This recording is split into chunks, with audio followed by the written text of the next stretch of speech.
ಎಲ್ರಿಗೂ ನಮಸ್ಕಾರ. ರಾಯರ ಭಕ್ತ ಯೂಟ್ಯೂಬ್ ಚಾನಲ್ಗೆ ಎಲ್ಲರಿಗೂ ಸ್ವಾಗತ. ಎಲ್ಲರೂ ಚೆನ್ನಾಗಿದ್ದೀರಾ ಅಂತ ಅಂದ್ಕೊಂಡಿದ್ದೀನಿ. ಸೊ ವಿಡಿಯೋನ ತಮ್ಮನೇಲಲ್ಲೇ ನಾನು ನಿಮಗೆಲ್ಲರಿಗೂ ಹೇಳಿದ್ದೆ ಏನಂತ ಅಂದರೆ, ರಾಯರ ಜೊತೆ ನಾನು ಕನಸಿನಲ್ಲಿ ಮಾತಾಡಿದ್ದು ಅಂತ. ಸೊ ಅದ್ರ ಬಗ್ಗೆ ನಾನು ಈ ವಿಡಿಯೋದಲ್ಲಿ ತಿಳಿಸ್ತೀನಿ. ಅಂದರೆ ರಾಯರು ಯಾವ ರೀತಿ ನನ್ನ ಜೀವನದಲ್ಲಿ ಒಂದು ಕ್ಷಣದಲ್ಲಿನೇ ಯಾರ ಕೈಲೂ ಮಾಡೋಕ್ಕಾಗ್ದಲೇ ಇರೋವಂಥ ಕೆಲಸನ ಅವರು ಒಂದು ಕ್ಷಣದಲ್ಲಿ ಮಾಡಿ ತೋರಿಸ್ಬಿಟ್ರು. ಅಂದರೆ ಒಂದು ರಾತ್ರಿಯಲ್ಲಿ ರಾಯರು ಮಾಡಿ ತೋರಿಸ್ಬಿಟ್ರು. ನಾನು ರಾಯರನ್ನು ಪೂಜಿಸೋಕ್ಕೆ ಶುರು ಮಾಡಿದಾಗಿಂದ ಇದು ಒಂಥರ ಅನುಭವ ನಾನು ನನ್ನ ಜೀವನದಲ್ಲೇ ಮರೆಯೋದಿಲ್ಲ. ಯಾಕೆ ಅಂತ ಅಂದರೆ, ನನ್ನ ಪರಿಸ್ಥಿತಿನ ನೋಡಿಬಿಟ್ಟು ರಾಯರೇ ಸ್ವತಃ ಎಷ್ಟೊಂದು ಬದಲಾವಣೆಗಳನ್ನು ನನ್ನ ಜೀವನದಲ್ಲಿ ತಂದುಕೊಟ್ಟಿದ್ದಾರೆ. ಅದಕ್ಕೋಸ್ಕರ ಆ ಬದಲಾವಣೆ ಏನು, ಹಾಗೆ ಯಾವ ರೀತಿ ರಾಯರು ಒಂದು ರಾತ್ರಿಯಲ್ಲೇ ನನ್ನ ಜೀವನನೇ ಬದಲಾಯಿಸಿಬಿಟ್ರು ಅನ್ನೋದನ್ನು ನಾನು ಸಂಪೂರ್ಣವಾಗಿ ವಿಡಿಯೋದಲ್ಲಿ ಹೇಳ್ತೀನಿ. ಸೊ ವಿಡಿಯೋನ ಕೊನೆವರೆಗೂ ನೋಡಿ. ಯಾಕೆ ಅಂದರೆ ಎಷ್ಟೊಂದು ಜನ ರಾಯರನ್ನು ನಂಬ್ತಾ ಇರಲ್ಲ, ಹಾಗೆ ಬರೀ ರಾಯರು ಕೇಳಿದ್ದನ್ನೆಲ್ಲ ಕೊಡ್ತಾರೆ ಅನ್ನೋದೊಂದು ಮಾತ್ರಕ್ಕೆ ನಂಬಿರ್ತಾರೆ ರಾಯರನ್ನ. ಬಟ್ ಮನಸ್ಫೂರ್ತಿಯಾಗಿ ನಂಬಿದರೆ ಮಾತ್ರ ರಾಯರು ತುಂಬ ಕಡಿಮೆ ಟೈಮ್ನಲ್ಲಿ ಆದಷ್ಟು ಬೇಗ ತಮ್ಮ ಭಕ್ತರಿಗೆ ಏನೇನು ಬೇಕೋ ಅದನ್ನೆಲ್ಲ ಈಡೇರಿಸ್ತಾರೆ ಅನ್ನೋದು ಈ ಕತೆ ಮೂಲಕ ಗೊತ್ತಾಗುತ್ತೆ ನಿಮಗೆ. ಸೊ ರೀಸೆಂಟಾಗಿ ನನಗೆ ತುಂಬ ಜನ ಕಾಲ್ ಮಾಡ್ತಾಯಿದ್ರಿ, ಹಾಗೆ ಸುಮಾರು ಜನ ಕಮೆಂಟ್ ಕೂಡ ಮಾಡ್ತಾಯಿದ್ರಿ, ಸುಮಾರು ಜನ ಮೆಸೇಜ್ ಮಾಡ್ತಾಯಿದ್ರಿ, ಯಾಕೋ ಯೂಟ್ಯೂಬಲ್ಲಿ ವೀಡಿಯೋಸು ನೀವು ಹಾಕ್ತಾಯಿಲ್ಲ, ಅಂದರೆ ತುಂಬ ಕಮ್ಮಿ ಮಾಡಿಬಿಟ್ಟಿದ್ರ ವೀಡಿಯೋಸ್ ಹಾಕೋದು ಅಂತ. ಯಾಕೆ ಅಂತ ಅಂದರೆ, ನನಗೆ ತುಂಬಾ ಹೆವಿ ವರ್ಕ್ ಇದೆ. ಅಂದರೆ 3 ಜನ ಮಾಡಬೇಕಾಗಿರೋಂಥ ಕೆಲಸನ ನಾನು ಮಾಡಬೇಕಿದ್ದರಿಂದ ತುಂಬಾ ಹೆವಿ ವರ್ಕ್ ಪ್ರೆಷರ್ ಇತ್ತು ನನಗೆ. ಸೊ ಹಾಗಾಗಿ ನಾನು ನಮ್ಮ ಮನೇಲಿ ನಮ್ಮ ಅಪ್ಪ ಅಮ್ಮ ಅವ್ರಿಗೆ, ಅಂದರೆ ಫ್ಯಾಮಿಲಿ ಜೊತೆನೇ ನಾನು ಟೈಮ್ ಸ್ಪೆಂಡ್ ಮಾಡೋದಕ್ಕಾಗ್ತಿರ್ಲಿಲ್ಲ, ಅಷ್ಟೊಂದು ಕೆಲಸ ಇತ್ತು. ಅದರ ಮಧ್ಯದಲ್ಲಿ ಯೂಟ್ಯೂಬ್ಗೆ ಸ್ವಲ್ಪ ಯಾವಾಗಾದರೂ ಟೈಮ್ ಸಿಕ್ಕಾಗ ನಾನು ಮಾಡ್ತಿದ್ದೆ ಅಷ್ಟೇ. ಬಿಟ್ಟರೆ ನನಗೆ ಅದೇ ಹೇಳ್ದಂಗೆ ಮನೇಲೂ ಕೂಡ ಟೈಮ್ ಸ್ಪೆಂಡ್ ಮಾಡೋ ಅಷ್ಟು ಫ್ರೀ ಟೈಮು ಇರ್ತಿರ್ಲಿಲ್ಲ. ಸಿಕ್ಕಾಬಟ್ಟೆ ವರ್ಕ್ ಪ್ರೆಷರ್ ಇತ್ತು ನನಗೆ. ಸೊ ಸುಮಾರು ದಿನದಿಂದನೇ ಇದು ನಡೀತಾ ಇತ್ತು. ಬಟ್ ಆದರೂ ಕೂಡ ಯೂಟ್ಯೂಬನ್ನು ಇನ್ನೇನು ಸ್ಟಾರ್ಟ್ ಮಾಡಿದ್ದೀನಿ, ಬಿಡೋದು ಬೇಡ, ರಾಯರು ನಡೆಸ್ತಾ ಇರೋಂಥ ಯೂಟ್ಯೂಬ್ ಚಾನಲ್ ಇದು ಅಂತ ಅಂದ್ಕೊಂಡ್ಬಿಟ್ಟು ಅವಾಗವಾಗ ಒಂದೊಂದು ವೀಡಿಯೋಸ್ನ ನಾನು ಮಾಡಾಕ್ತಾಯಿದ್ದೆ. ಈ ನಡುವೆಗಳು ಕೂಡ ಸುಮಾರು ಅನುಭವಗಳು ನನಗಾಗಿದೆ. ಅದನ್ನೆಲ್ಲ ಕೂಡ ನಾನು ತಿಳಿಸ್ಕೊಡ್ಬೇಕಂತ ಇದ್ದೀನಿ. ಬಟ್ ನನಗೆ ಟೈಮ್ ಆಗ್ದಲ್ಲ, ಇಷ್ಟು ದಿವಸ ನನಗೆ ಟೈಮ್ ಆಗಿರಲಿಲ್ಲ. ಅದಕ್ಕೋಸ್ಕರ ನಾನು ಯಾರ ಜೊತೆನೂ ಏನೂ ಶೇರ್ ಮಾಡ್ಕೊಂಡಿರಲಿಲ್ಲ. ಹಾಗೆ ಸುಮಾರು ಜನ ಕೂಡ ನನಗೆ ಫೋನ್ ಎಲ್ಲ ಮಾಡ್ತಾಯಿದ್ರಿ, ಮೆಸೇಜಸ್ ಎಲ್ಲ ಮಾಡ್ತಾಯಿದ್ರಿ. ಅವ್ರಿಗೂ ಕೂಡ ನಾನು ನೀಟಾಗಿ ರಿಪ್ಲೈ ಮಾಡೋದಕ್ಕೆ ಆಗಿರಲಿಲ್ಲ. ಕಾರಣ ಇಷ್ಟೇ, ಸಿಕ್ಕಾಬಟ್ಟೆ ವರ್ಕ್ ಪ್ರೆಷರ್ ಇದ್ದಿದ್ದರಿಂದ ನನಗೆ ಯಾವುದಕ್ಕೂ ಟೈಮ್ ಸ್ಪೆಂಡ್ ಮಾಡೋದಕ್ಕೇ ಆಗ್ತಾಯಿರಲಿಲ್ಲ. ಸೊ ಅದಕ್ಕೋಸ್ಕರ, ಅಂದರೆ ಸುಮಾರು ದಿನದಿಂದ ಇದು ನಡೀತಾ ಇತ್ತು. ಬಟ್ ನಾನು ಇದ್ರ ಬಗ್ಗೆ ನಾನು ರಾಯರ ಹತ್ರನೂ ಏನೂ ಬೇಡ್ಕೊಂಡಿರಲಿಲ್ಲ. ನನಗೆ ಸಿಕ್ಕಿರೋಂಥ ಕೆಲಸನೇ ಇದು, ಮತ್ತು ಮಾಡಲೇಬೇಕು, ಆಪ್ಷನ್ ಇಲ್ಲ ಅಂತ ಹೇಳ್ಬಿಟ್ಟು ನಾನು ಶುರು ಮಾಡಿದೆ. ಸುಮಾರು ಒಂದು 20-25 ಡೇಸ್ ಆಗ್ತಾ ಬಂತು. ಬಟ್ ಬರ್ತಾ ಬರ್ತಾ ವರ್ಕ್ ಕಮ್ಮಿ ಆಗುತ್ತೇನೋ ಅಂದ್ಕೊಂಡ್ರೆ ಸಿಕ್ಕಾಬಟ್ಟೆ ವರ್ಕ್ ನನಗೆ ಬರೋದಕ್ಕೆ ಶುರು ಆಯಿತು. ನನಗೆ ಉಸಿರಾಡೋಕ್ಕೂ ಕೂಡ ಟೈಮ್ ಇಲ್ಲದೆ ಇರೋ ಸಿಚುವೇಷನಲ್ಲಿ ಬಂದುಬಿಟ್ಟೆ ನಾನು. ಅಷ್ಟು ಕೆಲಸ ಇತ್ತು ನನಗೆ. ಅದಕ್ಕೋಸ್ಕರ ನನಗೆ ತಡ್ಕೊಳ್ಳೋದಕ್ಕೆ ಆಗಲಿಲ್ಲ. ತುಂಬ ಏನು ಹಿಂದೆ ನಡೆದಂಥ ಘಟನೆ ಅಲ್ಲ, ಜಸ್ಟ್ ನೆನ್ನೆ ನಡೆದಂತಹ ಘಟನೆ ಇದು. ಏನಂತ ಅಂದರೆ, ನನಗೆ ಸಿಕ್ಕಾಬಟ್ಟೆ ವರ್ಕ್ ಇತ್ತು. ರಾತ್ರಿ ಎಲ್ಲ ನಿದ್ದೆಗೆಟ್ಟು ಎಲ್ಲ ಕೆಲಸ ಮಾಡಬೇಕಿತ್ತು. ಬಟ್ ಅದಕ್ಕೆ ನಾನು ಯಾರಿಗೇ ಆಗಲಿ ಒಂದು ಹಂತದವರೆಗೂ ಕೂಡ ತಡ್ಕೊಂಡು ಮಾಡ್ಬೋದು. ನೆಕ್ಸ್ಟ್ ಅದು ಇನ್ನೂ ಜಾಸ್ತಿ ಆಯ್ತು ಅಂತಂದರೆ ಯಾರಿಗೂ ಕೂಡ ತಡ್ಕೊಳ್ಳೋವಂಥ ಶಕ್ತಿ ಇರಲ್ವಲ್ಲ. ಹಾಗೆ ನನಗೂ ಏನಾಗ್ಬಿಡ್ತು, ಒಂದು ಸೆಕೆಂಡ್ ತುಂಬಾ ತಲೆ ಕೆಟ್ಟುಬಿಡ್ತು. ಸಿಕ್ಕಾಬಟ್ಟೆ ನಿದ್ದೆ, ಆದರೂ ಕೆಲಸ ಮಾಡಬೇಕಿದ್ದರಿಂದ ರಾಯರ ಹತ್ರ, ಅಂದರೆ ನನ್ನ ರೂಮ್ನಲ್ಲೇ ನಾನು ಕೂತ್ಕೊಂಡು ವರ್ಕ್ ಮಾಡ್ತಾಯಿದ್ದೆ. ಬಟ್ ನಾನು ಸುಮಾರು ವೀಡಿಯೋದಲ್ಲಿ ತಿಳಿಸಿರೋ ಹಾಗೆ ನನ್ನ ರೂಮಲ್ಲಿ ಒಂದು ಪುಟ್ಟದಾಗಿರೋಂಥ ರಾಯರ ಫೋಟೋನ ನಾನು ಇಟ್ಕೊಂಡಿದ್ದೀನಿ ಅಂತ. ಸೊ ಕೆಲಸ ಮಾಡಿ ಸುಸ್ತಾಯಿತು.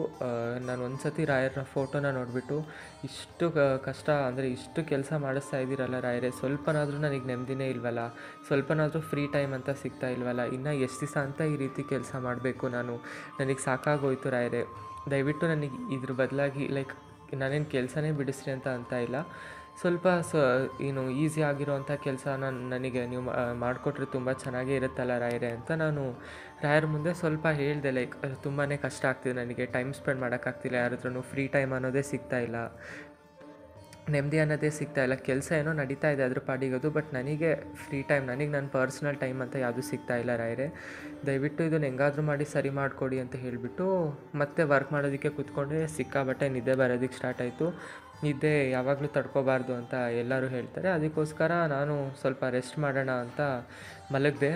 ಸೊ ಮಲಗಿ ಅಂದರೆ ಬೆಳಗ್ಗೆ ಎದ್ದೇಳೋ ಅಷ್ಟೊತ್ತಿಗೆ ನನಗೊಂದು ಸುಮಾರು 3 ಗಂಟೆ ಅಷ್ಟೊತ್ತಿಗೆ ಕನಸು ಬೀಳುತ್ತೆ ನನಗೆ. ಅಂದರೆ ಸ್ವಪ್ನದಲ್ಲಿ ರಾಯರು ನನಗೆ ಬಂದು ಸೂಚನೆಯನ್ನು ಕೊಡ್ತಾರೆ. ಸೊ ಆ ಸ್ವಪ್ನದಲ್ಲಿ ರಾಯರು ಯಾವ ರೀತಿ ನನಗೆ ಬಂದು ಸೂಚನೆ ಕೊಟ್ಟಂತೆ ಸೂಚನೆ ಕೊಟ್ಟು ಕೆಲವೊಂದಿಷ್ಟು ಗಂಟೆ ಒಳಗೇ ನನಗೆ ಬದಲಾವಣೆಗಳನ್ನು ತಂದುಕೊಟ್ರು. ಅದು ಯಾವ ರೀತಿ ಅಂತ ಸಂಪೂರ್ಣವಾಗಿ ಹೇಳ್ತೀನಿ ಕೇಳಿ. ಸೊ ಸುಮಾರು 3 ಗಂಟೆ ಅಷ್ಟೊತ್ತಿಗೆ ಕನಸು, ಅಂದರೆ ನಾನು ವರ್ಕ್ ಮಾಡ್ತಿದ್ದಂತಹ ಜಾಗದಲ್ಲಿ ನನ್ನ ಫ್ರೆಂಡ್ ಒಬ್ಬರು ಬಂದುಬಿಟ್ಟು ಇಬ್ಬರು ನಾವು ಡಿಸ್ಕಸ್ ಮಾಡ್ತಾಯಿರ್ತೀವಿ ನೆಕ್ಸ್ಟ್ ವರ್ಕ್ ಮಾಡೋದ್ರ ಬಗ್ಗೆ. ಸೊ ಅಲ್ಲೊಂದು ರಾಯರ ದೊಡ್ಡ ಫೋಟೋ ಇರುತ್ತೆ. ಸೊ ನಾನು ನೋಡಿಬಿಟ್ಟು ರಾಯರ ಫೋಟೋ ಇದೆಯಲ್ಲ ಅಂತ ಹೇಳಿಬಿಟ್ಟು ಕೈ ಮುಗಿತೀನಿ. ನನ್ನ ಫ್ರೆಂಡಿಗೆ ಇಮ್ಮಿಡಿಯೇಟಾಗಿ ಕಾಲ್ ಬರುತ್ತೆ ಅಂತ ಅವನು ಹೋಗ್ತಾನೆ. ಸೊ ನಾನು ಅವನ ಕೆಲಸನೂ ಕೂಡ ನನ್ನ ಕೆಲಸನೂ ನಾನೇ ಮಾಡ್ಕೊತ ಸಿಕ್ಕಾಬಟ್ಟೆ ಬ್ಯುಸಿಯಾಗಿರ್ತೀನಿ. ಆಗ 1 ಸೆಕೆಂಡ್ ರಾಯರ ಫೋಟೋಯಿಂದ ಒಂದು ಬೆಳಕು ಬರುತ್ತೆ. ನಾನು ಅದು ನೋಡಿಬಿಟ್ಟು ರಾಯರು ಬಂದ್ರೇನೋ ಅಂತ ಖುಷಿ ಆಗ್ತೀನಿ. 1 ಸೆಕೆಂಡು ಖುಷಿ ಆಗಿಬಿಟ್ಟು ನೆಕ್ಸ್ಟ್ ಆ ಫೋಟೋಯಿಂದ ರಾಯರು ಅಂದರೆ ಹೊರಗೆ ಬಂದು ರಾಯರು ನನ್ನ ಮುಂದೆ ಕೂತ್ಕೊಂಡು ರಾಯರ ಒಂದು ಕೈಯಲ್ಲಿ ಒಂದು ಪೇಪರ್ ಹಾಗೆ ಒಂದು ಪೆನ್ ಇಟ್ಕೊಂಡು ಅವರು ಸುಮ್ಮನೆ ಏನೋ ಬರೀತಾ ಇದ್ದಾರೆ. ನಾನು ಅದನ್ನು ನೋಡ್ತಾ ಇದ್ದೀನಿ. ರಾಯರು ಏನು ಬರೀತಿರ್ಬೋದು ಅಂತ ಒಂದು ಕ್ಯೂರಿಯಾಸಿಟಿ ಇತ್ತು ನನಗೆ. ಸೊ ನೋಡೋಣ ಅಂತ ಏನು ಬರೀತಿರ್ಬೋದು ಅಂತ ಈ ಕಡೆ ಹಿಂಗೆ ನೋಡೋ ಅಂಥ ಟೈಮ್ನಲ್ಲಿ ರಾಯರು ನನಗೆ ತಮಾಷೆಯಾಗಿ ನಿನ್ನ ಪ್ರಾಬ್ಲಮ್ ಏನು, ನಿನ್ನ ಸಮಸ್ಯೆ ಏನು ಅಂತ ನನಗೆ ತಮಾಷೆಯಾಗಿ ಬೈದಿರೋ ರೀತಿ ನನಗೆ ಕನಸಿನಲ್ಲಿ ಬಂತು. ಸೊ ಅದಕ್ಕೋಸ್ಕರ ನಾನು ಆ ಟೈಮಲ್ಲಿ ಹತ್ಕೊತ, ರಾಯರೇ ನನಗೆ ಇಷ್ಟೊಂದು ಕಷ್ಟ ಆಗ್ತಿದೆ, ಈ ವರ್ಕ್ ಪ್ರೆಷರ್ ನನಗೆ ಸಾಕಾಗಿದೆ ರಾಯರೇ, ನನಗೆ ಆಗ್ತಾ ಇಲ್ಲ, ದಯವಿಟ್ಟು ಏನಾದರೂ ಒಂದು ಬದಲಾವಣೆಗಳನ್ನು ತಂದುಕೊಡಿ ರಾಯರೇ ಅಂತ ಹೇಳಿಬಿಟ್ಟು ರಾಯರ ಮುಂದೆ ಕಣ್ಣೀರು ಹಾಕ್ತಾ ಅವ್ರ ಕಾಲನ್ನು ಹಿಡಿತೀನಿ ನಾನು ಕನಸಿನಲ್ಲಿ. ಅದಕ್ಕೆ ರಾಯರು ಸ್ವಲ್ಪ ಬರೀತಾರೆ ಏನೋ ಪೇಪರಲ್ಲಿ ಹಾಗೂ ಪೆನ್ನಲ್ಲಿ ಬರೆದ್ಬಿಟ್ಟು ನೆಕ್ಸ್ಟ್ ಅವ್ರು ಏನೇನು ಬರೆದಿದ್ದಾರಲ್ಲೋ ಅದನ್ನು ಅವ್ರು ನನಗೆ ತೋರಿಸ್ತಾರೆ. ಅವರು ಅದರಲ್ಲಿ ಏನು ಬರೆದಿದ್ರು ಅಂತ ಅಂದರೆ, ನಿನ್ನ ತೊಂದರೆಗಳೆಲ್ಲ ಈ ಬೆಳಗ್ಗೆ ಅಷ್ಟೊತ್ತಿಗೆ ಮುಕ್ತಾಯ ಆಗುತ್ತೆ ಅಂತ ಅವರು ಬರೆದ್ಬಿಟ್ಟು ಕೆಳಗಡೆ ಅವ್ರದ್ದು ರಾಯರ ಒಂದು ಸಿಗ್ನೇಚರ್, ಅಂದರೆ ನಾವು ಸೈನ್ ಮಾಡಿರೋದು ಅಂತ ಅಂತೀವಲ್ಲ ಆ ರೀತಿ ಸೈನ್ ಮಾಡಿಬಿಟ್ಟು ಇದನ್ನು ಓದು ಅಂತ ನನಗೆ ಹೇಳ್ತಾರೆ ರಾಯರು. ನಾನು ಅದನ್ನು ಓದಿ ಹೇಳ್ತೀನಿ, ಇದು ನಿಜ ಆಗುತ್ತೆ ಅಂತ ಹೇಳಿಬಿಟ್ಟು ಅವರು ಬರೆದಿರೋ ಅಂಥ ಪೇಪರ್ ಪೆನ್ನನ್ನು ನನಗೆ ಕೊಟ್ಬಿಟ್ಟು ಮತ್ತು ಫೋಟೋ ಒಳಗಡೆ ಹೋಗಿಬಿಡ್ತಾರೆ ರಾಯರು.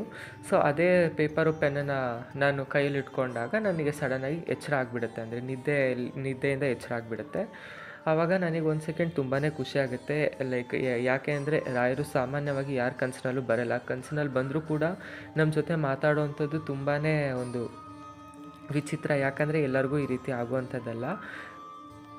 ಆಗ 1 ಸೆಕೆಂಡ್ ನಿದ್ದೆಯಿಂದ ಎಚ್ಚರ ಆದಾಗ ನನಗೆ ಸಿಕ್ಕಾಬಟ್ಟೆ ಖುಷಿಯಾಗುತ್ತೆ. ಸುಮಾರು ದಿವಸಗಳಾದಮೇಲೆ ರಾಯರು ನನಗೆ ಸ್ವಪ್ನದಲ್ಲಿ ಬಂದು ಈ ರೀತಿ ಮಾತಾಡ್ಸಿರೋದ್ರಿಂದ ಸ್ವಲ್ಪ ಖುಷಿಯಾಗುತ್ತೆ. ಹಾಗೆ ಎದ್ದಿದ್ನಲ್ಲ ಅಂತ ಹೇಳಿಬಿಟ್ಟು ರಾಯರಿಗೆ ಮತ್ತೆ ನನ್ನ ರೂಮಲ್ಲಿದ್ದಂತಹ ರಾಯರ ಫೋಟೋಗೆ ಒಂದು ನಮಸ್ಕಾರನ ಮಾಡಿದೆ. ರಾಯರೇ, ಕನಸಿನಲ್ಲಿ ಬಂದು ಈ ರೀತಿ ನೀವು ಮಾತಾಡ್ಸಿದ್ದೀರಾ, ಮನಸ್ಸಿಗೆ ಎಷ್ಟೋ ಸಮಾಧಾನ, ಏನೋ ಒಳ್ಳೆಯದಾಗುತ್ತೆ, ಈ ಬೆಳಗ್ಗೆ ಮುಂಜಾನೆ ಅಂದರೆ ಸೂರ್ಯ ಬರೋ ಅಷ್ಟರಲ್ಲಿ ಏನೋ ಒಂದು ಒಳ್ಳೆಯದಾಗುತ್ತೆ ಅಂತ ನೀವು ಹೇಳಿದ್ದೀರಾ.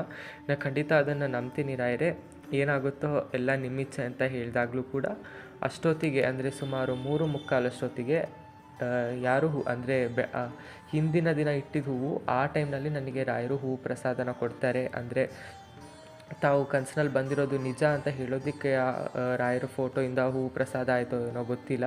ಬಟ್ ಆ ಸೆಕೆಂಡ್ ಕೂಡ ನನಗಿನ್ನೂ ಖುಷಿ ಆಯಿತು. ಯಾಕಂದರೆ ನಾನು ನಿದ್ದೆಯಿಂದ ಆವಾಗಿನ ಎದ್ದುಬಿಟ್ಟು ರಾಯರಿಗೆ ಕೈ ಮುಗಿದೆ ಅಷ್ಟೇ. ರಾಯರೇ, ಹಿಂಗೆ ಕನಸಿನಲ್ಲಿ ಬಂದಿದ್ರಲ್ಲ, ಮನಸ್ಸಿಗೆ ತುಂಬ ಸಮಾಧಾನ ಆಯಿತು ಅಂತ ಹೇಳಿದಾಗ ರಾಯರ ಫೋಟೋಯಿಂದ ಹೂವನ್ನ ನನಗೆ ಪ್ರಸಾದದ ರೂಪದಲ್ಲಿ ಕೊಡ್ತಾರೆ. ಇನ್ನೊಂದು ಸತಿ ರಾಯರಿಗೆ ನಮಸ್ಕಾರ ಮಾಡಿಬಿಟ್ಟು ಹಾಗೆ ತುಂಬಾ ನಿದ್ದೆ ಇದ್ದಿದ್ದರಿಂದ ನಾನು ವಾಪಸ್ ಮಲಗಿ ಬೆಳಗ್ಗೆ ಎಂದಿನಂತೆ ಎದ್ದೆ ಇವತ್ತು.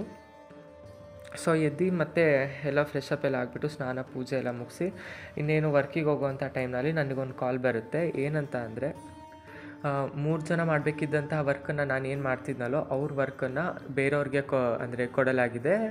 ಜೊತೆಗೆ ನಂದು ಏನು ಸ್ವಲ್ಪ ವರ್ಕ್ ಇತ್ತಲ್ಲೋ ನಾನು ಅದನ್ನಷ್ಟೇ ಕಂಟಿನ್ಯೂ ಮಾಡ್ಕೊಂಡು ಹೋಗ್ಬೋದು ಅಂತ ಹೇಳಿಬಿಟ್ಟು ನನಗೆ ಒಂದು ಕಾಲ್ ಬರುತ್ತೆ. ಸೊ ಆ ಟೈಮ್ನಲ್ಲಿ ನನಗಾದಷ್ಟು ನೆಮ್ಮದಿ ಬೇರೆ ಯಾರಿಗೂ ಆಗಿರಲಿಕ್ಕಿಲ್ಲ ಅನಿಸುತ್ತೆ. ಯಾಕಂದರೆ ನಾನು ಪಟ್ಟಿರೋಂಥ ಪಾಡು ಅಷ್ಟಿಷ್ಟಲ್ಲ. ಒಂದು ಕೆಲಸನ ಮಾಡೋದಕ್ಕೋಸ್ಕರ ಸಿಕ್ಕಾಬಟ್ಟೆ ನಾನು ಕಷ್ಟನ ಪಡ್ತಾಯಿದ್ದೆ. ಬಟ್ ಇವತ್ತು ಬೆಳಗ್ಗೆ ಸ್ನಾನ ಪೂಜೆ ಎಲ್ಲ ಮುಗಿಸಿ ಇನ್ನೇನು ನಾನು ವರ್ಕಿಗೆ ಹೋಗುವಂಥ ಟೈಮ್ನಲ್ಲಿ ಕಾಲ್ ಮಾಡಿಬಿಟ್ಟು ಹೇಳ್ತಾರೆ, ನಿಂದು ಒಬ್ಬನದೇ ವರ್ಕ್ ನೀನು ಮಾಡ್ಬೋದು, 3 ಜನದ ವರ್ಕನ್ನ ನಾವು ಬೇರೆಯವರಿಗೆ ಟ್ರಾನ್ಸ್ಫರ್ ಮಾಡಿದ್ದೀವಿ ಅಂತ ಹೇಳ್ತಾರೆ. ನನಗಂತೂ ಸಿಕ್ಕಾಬಟ್ಟೆ ಖುಷಿಯಾಗುತ್ತೆ. ಅದೇ ಖುಷಿಯಲ್ಲಿ ರಾಯರು ಕನಸಿನಲ್ಲಿ ಬಂದು ಈ ರೀತಿ ಆದೇಶ ಕೊಟ್ಟಿದ್ದು, ಹಾಗೆ ಹೂ ಪ್ರಸಾದನೂ ಕೂಡ ಕೊಟ್ಟಿದ್ದು, ಇದೆಲ್ಲ ನೆನೆಸ್ಕೊಂಡು ನನಗೆ ಒಂದು ಸೆಕೆಂಡ್ ತುಂಬಾ ನನಗೆ ಖುಷಿ ಆಯಿತು. ಖುಷಿಯಲ್ಲಿ ನಾನು ರಾಯರ ಮುಂದೆ ಕಣ್ಣೀರನ್ನು ಕೂಡ ಆಗಿಬಿಟ್ಟೆ. ರಾಯರೇ, ನನ್ನ ಕಷ್ಟ ಇಷ್ಟು ಬೇಗ ನೀವು ಅರ್ಥ ಮಾಡಿಕೊಂಡು ನನಗೆ ಅನುಗ್ರಹ ಮಾಡ್ತೀರಾ ಅಂತ ನಾನು ಅಂದ್ಕೊಂಡೇ ಇರಲಿಲ್ಲ ರಾಯರೇ.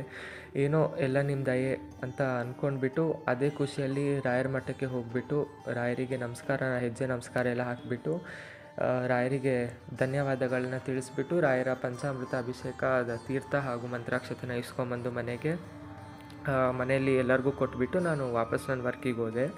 ಸೊ ಇದು ನನಗೆ ನಡೆದಂಥ ಅನುಭವ. ಲೈಕ್ ಇದರಿಂದ ನಾವೇನು ಅರ್ಥ ಮಾಡ್ಕೋಬೋದಂತ ಅಂದರೆ, ರಾಯರು ತಮ್ಮ ಭಕ್ತರು ತುಂಬ ಕಷ್ಟದಲ್ಲಿದ್ದಾಗ ಒಂದಲ್ಲ ಒಂದು ರೀತಿ ಸಹಾಯ ಮಾಡೇ ಮಾಡ್ತಾರೆ ಅನ್ನೋದು ನನಗೆ ಇನ್ನೊಂದು ಬಾರಿ ಪ್ರೂವ್ ಮಾಡಿದರು.